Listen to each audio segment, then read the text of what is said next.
Welcome back. There is one fact that 99.9% of humans will never know, and it keeps us back. There are already, at the top, people who exist with enormous amounts of wealth, planet-changing amounts of wealth.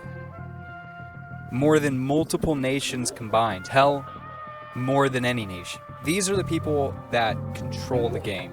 In other words, if you've seen The Matrix, it's not so much one person in a room controlling it all. It's more like 10,000. 10,000 people control the world. They have more than they could ever want, and to them it's about preservation. Example, the great kings of Egypt in the ancient world would build massive stone structures to preserve their wealth for a millennia. This was because there was nothing left. Nubia, Kush, all the Asiatics, everything was conquered at one point or another.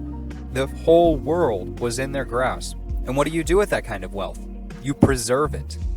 You put it into a pit and say, this is what I gained in my life and no one else can have it. This is the game of the 10,000 people at the top. There is no interest in making any of our lives better, but rather them preserving themselves.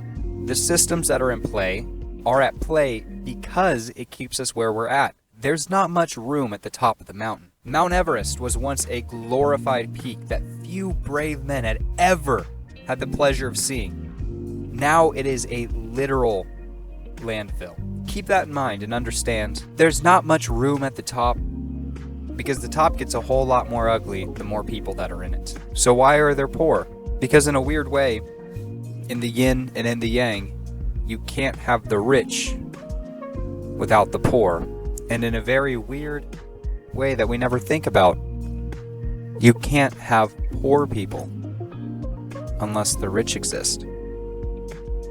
By definition, the existence of the wealth means that there is an absence created in wealth. Rest in peace, Bob Saget.